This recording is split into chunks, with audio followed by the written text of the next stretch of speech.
ബഹുമാനികളെ, മുസ്ലിം league അഥവാ UDF വിജയിച്ച സമയത്ത് മുസ്ലിം സ്ത്രീകളും കൂടി പ്രകടനവും ആടലും പാടലും നടന്നു. അതിനെതിരിൽ EK സുന്നിയിൽ നിന്ന് ചില ആളുകളുടെ ശബ്ദങ്ങൾ കേട്ടു. AP സുന്നിയിൽ നിന്ന് ചില ആളുകളുടെ ശബ്ദങ്ങളും കേട്ടു. അതിനെതിരിൽ ഞാൻ അതുമായി ബന്ധപ്പെട്ട് രണ്ട് വാക്ക് പറയുന്നു. ഈയിടെയായിട്ട് ഭീമാപ്പള്ളിയിൽ ഉറൂസ് കഴിഞ്ഞു. ഉറൂസിൽ ഇഖ്തിലാത്തുൻ നിസാ വർ-റിജാൽ, വലിയ ഗ്രൗണ്ടും വലിയ സ്ഥലവുമാണ്. ആണും പെണ്ണും ഒരുപോലെ തിരക്കി നടക്കുന്നു. ഏകദേശം അധിക ദിവസങ്ങളിലും രാത്രി 12 മണി വരെ. അവസാനത്തെ ദിവസം ആ ഗ്രൗണ്ട് നിറച്ച ആണും പെണ്ണും പല ജാതി വസ്ത്രവും ഇട്ടിട്ട്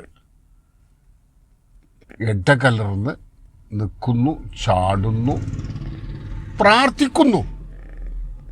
അത് ആഖിറത്തിന് വേണ്ടി മാത്രം ചെയ്യുന്ന ഒരു കാര്യമാണ്. അതിൽ രാത്രി സുബഹിയോടടുത്ത സമയത്ത് പല ഇവിടുത്തെ ആലിമീകൾ എന്ന് പറയുന്നവർ അതിൽ പ്രസംഗിച്ചെങ്കിലും സുബഹിയോടടുത്ത് പ്രാർത്ഥനയ്ക്ക് നേതൃത്വം നൽകിയത് AP-ക്കാരുടെ മുത്തന്നൂർ തങ്ങളാണ്.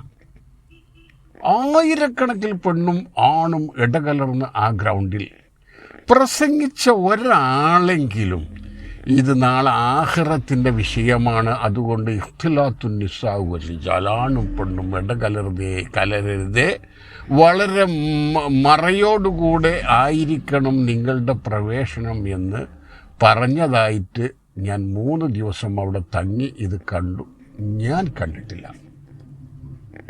പിന്നെ ഇത് മുസ്ലിം ലീഗിൻ്റെ ഇത് എന്ന് പറഞ്ഞാൽ, അല്ലെങ്കിൽ UDFൻ്റെ എന്ന് പറഞ്ഞാൽ ദുന്യാവിലുള്ള ഒരു തെരഞ്ഞെടുപ്പാണല്ലോ. ആഖിറത്തിലേക്കുള്ളത് തന്നെ ഇങ്ങനെയാവുമ്പോൾ പിന്നെ ദുന്യാവിൽ മാത്രം എങ്ങനെയായിരിക്കും?